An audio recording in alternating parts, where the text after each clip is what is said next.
नमस्ते दोस्तों, कैसे हो आप। हम आपको आज बताएंगे बैलेंस शीट के बारे में। सबसे पहले आपको ये समझना है कि बैलेंस शीट है क्या। बैलेंस शीट दोस्तों एक स्टेटमेंट है, एक ब्यौरा है जिसमें आपको फाइनेंशियल पोजीशन के बारे में बताया जाता है। फाइनेंशियल पोजीशन से आप क्या समझते हैं कि आपने पैसा कहाँ कहाँ से ले रखा है और पैसे का इस्तेमाल कहाँ कहाँ किया हुआ है।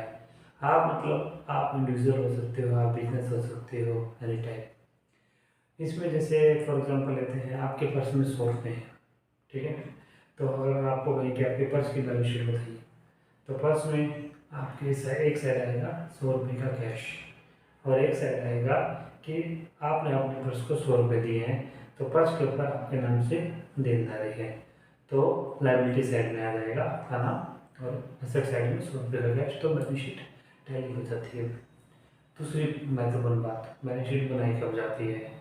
बैलेंस शीट वैसे तो हम फाइनेंशियल ईयर के हिसाब से 31 मार्च को बताते हैं, लेकिन ये क्योंकि एक ब्यौरा है उस पर्टिकुलर डेट का, तो ये कभी भी बनाई जा सकती है।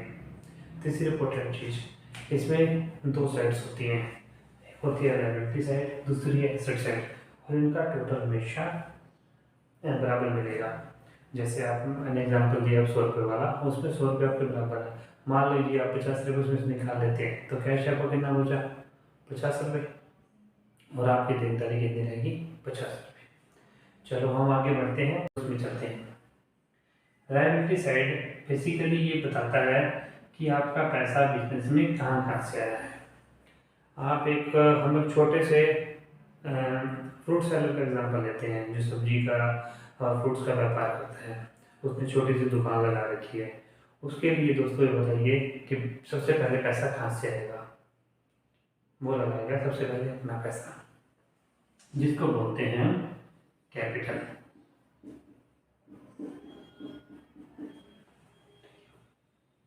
कैपिटल उसने अपना पैसा लगा दिया बिजनेस में। मान लीजिए इसने पैसा लगाया 100, अब उसके बाद उसने कैपिटल लगा दी, लेकिन उसको लगता है कि यार उसको ज़रूरत ज़्यादा पैसों की है।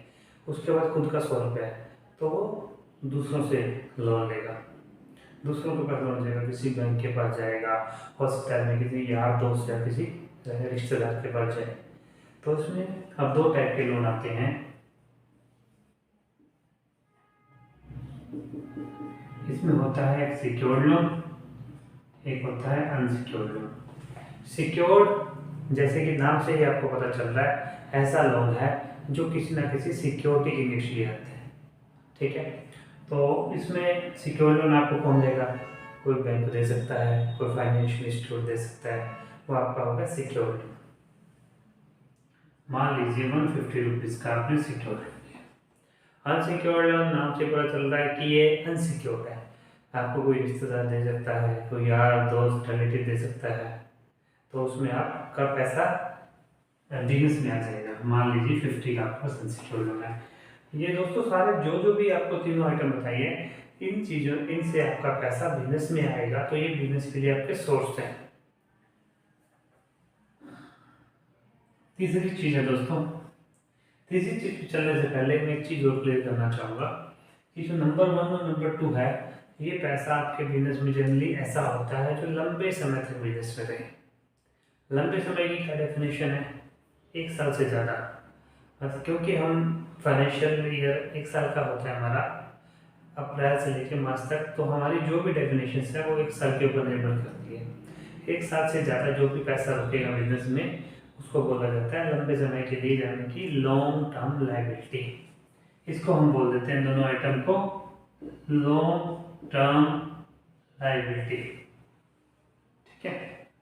अब इसमें चलते हैं, जो ये होगी लॉन्ग टर्म। अब हम बात करेंगे शॉर्ट टर्म लायबिलिटी की। लॉन्ग टर्म लायबिलिटी में आपकी आइटम आ गई, शॉर्ट टर्म में बात करते हैं। मान लीजिए जो फ्रूट सेलर है, फ्रूट सेलर ने कुछ आगे कहीं से सब्जी परचेज की या फ्रूट परचेज किया, उसको वो सामान उधार पे मिल गया,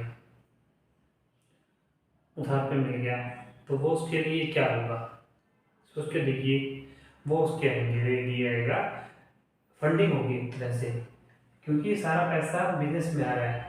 वो पैसा पैसे की फॉर्म में नहीं आया, लेकिन सामान की फॉर्म में या स्टॉक की फॉर्म में बिजनेस में आ गया, फ्रूट्स एंड वेजिटेबल की फॉर्म में बिजनेस में आ गया, तो एक तरह से उस पर्टिकुलर जो होलसेलर था या उसने आप फ्रूट सेलर वाले को फंडिंग कर दी। किस फॉर्म में की? स्टॉक के फॉर्म में। तो आपकी उनके बुक्स में क्या खड़ा हो जाएगा? क्रेडिटर्स।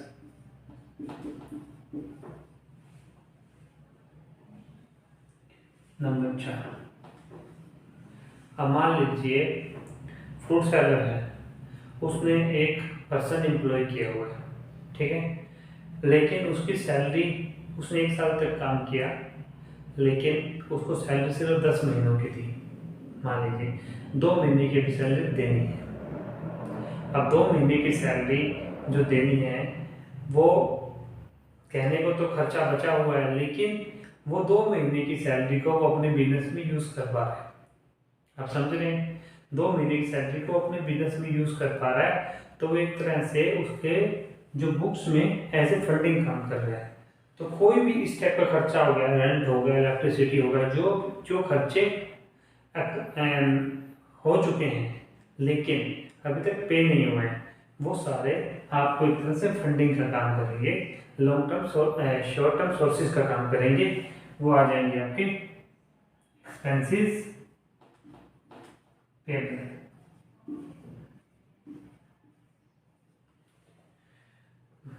मान लीजिए क्रेडिटर्स आपके हैं 100, एक्सपेंसिव पेबल है 50। ये आपकी, अब इसके अलावा बैलेंस शीट में जो सबसे इम्पोर्टेंट एक आइटम होती है, वो होती है बैंक की सीसी लिमिट। आप बैंक के पास गए, बैंक को आपने कहा कि मेरी लिमिट बना दीजिए। लिमिट सीसी भी लिमिट हो सकती है, ओडी भी हो सकती है। तो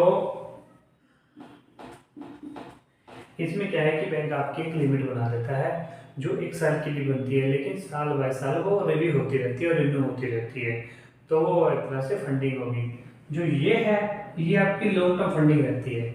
बैंक इसको 1 साल बाद वापस नहीं मांग सकता, लेकिन जो ये एंट्री है, इसको बैंक चाहे तो 1 साल बाद ऑन डिमांड वापसी ले सकता है। इसलिए इसको शॉर्ट टर्म में डाला जाता है और सिक्योर लोन को लॉन्ग टर्म में डाला जाता है।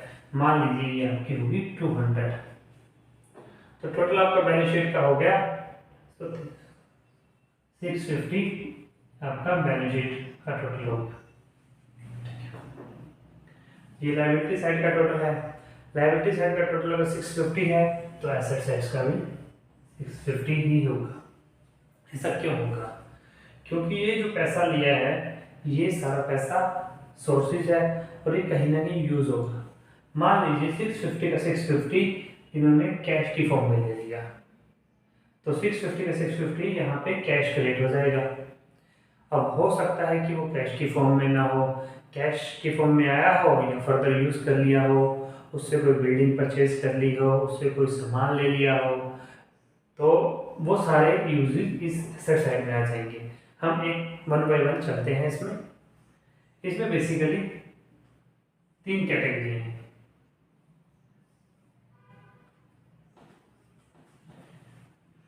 अब एसेट्स ऐसी चीजें हैं, जनरली एसेट्स उनको बोला जाता है जो हम फिजिकली देख पा रहे हैं।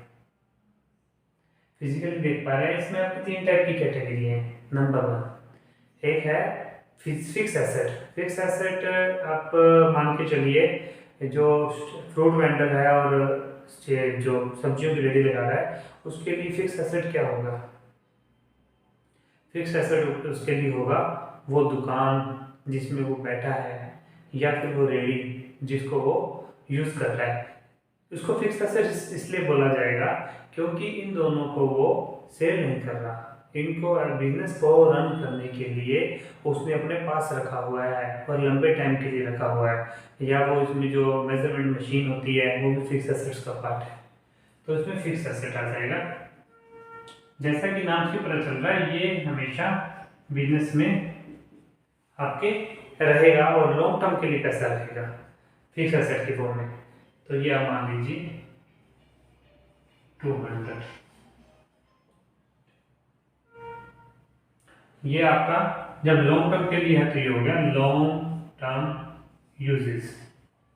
ये लॉन्ग टर्म लॉन्ग लायबिलिटीज थी या लॉन्ग टर्म सोर्सेज थे, ये लॉन्ग टर्म यूजेस हो गया या लॉन्ग टर्म एसेट्स हो गया। अब सेकंड नंबर पे बात करेंगे हम करंट एसेट्स की।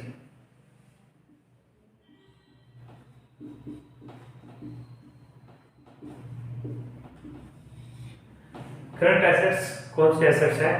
ऐसे एसेट्स जो विद इन 1 ईयर या जो 1 साल के अंदर डिस्पोज ऑफ हो सकते हैं।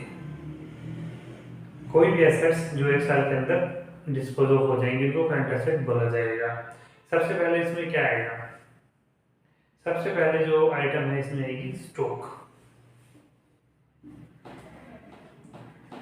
अब फ्रूट वेंडर की बात करें तो उसके लिए सबसे स्टॉक क्या है?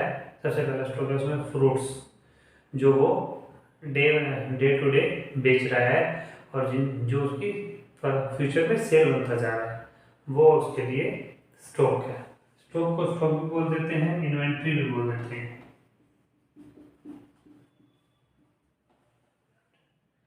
सेकंड नंबर की आइटम है बुक डेट्स। बुक डेट्स का क्या मतलब हुआ? आपने स्टॉक बेचा, कोई फ्रूट बेचा, या तो उसको कैश में बेचेंगे, कैश में बेचेंगे तो यहाँ पे कैश आ जाएगा, या फिर उसको उधार पे देंगे, और जब उधार पे देंगे तो यहाँ पे उधार खड़ी हो जाएगी, जिसको हम बोलते हैं बुक डेट्स। बुक डेट्स यहाँ पे आपका पैसे का यूज हो रहा है ना, क्योंकि बुक डेट्स में आपका पैसा रुका हुआ है, जब वो आएगा तो कैश में कन्वर्ट होगा, तो इसलिए इसको यूजेज में डाला गया है। और तीसरी आइटम है कैश ऑब्लिक बैंक। कुछ ऐसा पैसा नहीं आपको चाहिए जो कैश और बैंक मतलब डे टू डे एक्सपेंसेस, पेटी एक्सपेंसेस को पे करने के लिए चाहिए, वो आपके कैश और बैंक बैलेंस में रहेगा, ठीक है। और नंबर 4 इसमें रहेगी प्रीपेड एक्सपेंसेस। हमने यहाँ पे लिया था एक्सपेंसेस टेबल। ये एक्सपेंसेस वो थे जो खर्चे हो चुके हैं लेकिन अभी तक दिए नहीं है। ये खर्चे वो हैं लेकिन जो अभी तक हुए नहीं है लेकिन हम दे चुके हैं, एडवांस में पे कर चुके हैं। जैसे मोबाइल का रिचार्ज करवाते हैं ना, प्रीपेड मोबाइल का, ये वही है कि आपने अभी तक यूज नहीं किया उस चीज़ को और आपने खर्चा कर दिया है। फॉर एग्जाम्पल, आपने कोई बिल्डिंग किराए पे ली, उसने 5 साल का रेंट इकट्ठा दे दिया। अब खर्चे में तो उसके 1 साल में सिर्फ 1 ही साल का डलेगा, जिस फाइनेंशियल ईयर में जो 4 साल का है वो उसके लिए एक तरह से एसेट का काम करेगा, क्योंकि अगर 4 सालों तक वो उसको यूज कर पाएगा तो उसको प्रीपेड एक्सपेंसेस में डाला सकता है। तो उसमें हम फिगर ले लेते हैं 150, 50 कैश एंड 50, और मान लीजिए ये 100। अब इसके अलावा एक आइटम ऐसी भी होगी जो ना इसमें कवर होगी ना इसमें कवर होगी, वो आएगी इसके अंदर, नंबर 3 के अंदर। हम उसको बोलते हैं non current assets. Non current asset का क्या मतलब है? इनको ना हम फिक्स में डाल सकते ना हम इनको करंट एसेट में डाल सकते। करंट में इसलिए नहीं डाल सकते क्योंकि इनकी वैलिडिटी जो एक्सपायरी है वो 1 साल से ज़्यादा है, क्योंकि लॉन्ग टर्म के लिए पड़े रहेंगे वो। और फिक्स में इसलिए नहीं डाल सकते क्योंकि उनका नेचर फिक्स तो है लेकिन फिक्स एसेट जैसा नहीं। फिक्स एसेट बेसिकली आपको एक इंफ्रास्ट्रक्चर प्रोवाइड करते हैं, एक सामान प्रोवाइड करते हैं जिससे आप अपना बिजनेस रन कर पाए। और ये एक तरह से ऐसा है कि आपने जैसे किसी थर्ड पार्टी को डिपॉजिट दे दिया, आपने जैसे टेलीफोन का कनेक्शन लिया, सिक्योरिटी डिपॉजिट करवा दिया, आपने इलेक्ट्रिसिटी का कनेक्शन लिया, वहाँ सिक्योरिटी डिपॉजिट करा दिया, तो उसके अंदर आ जाएगा ये। मान लीजिए ये 100 है, तो ये आपका 400 ये आपका बिजनेस टैली हो रहा है। ये आपके हैं current asset, short term uses या शॉर्ट टर्म एसेट्स, ठीक है। ये आपके, इनको हम शॉर्ट टर्म लायबिलिटी और करंट लायबिलिटी भी बोल देते हैं।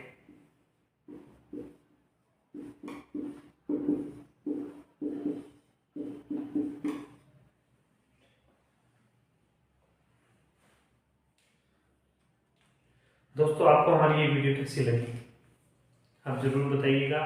बैलेंस शीट से रिलेटेड आपको कोई भी क्वेरी हो आप कमेंट बॉक्स में ज़रूर लिखना, ताकि हम कमेंट पढ़ के आपका एक नई वीडियो ला सकें जिसमें आपकी क्वेरीज को सोल्व कर सकें।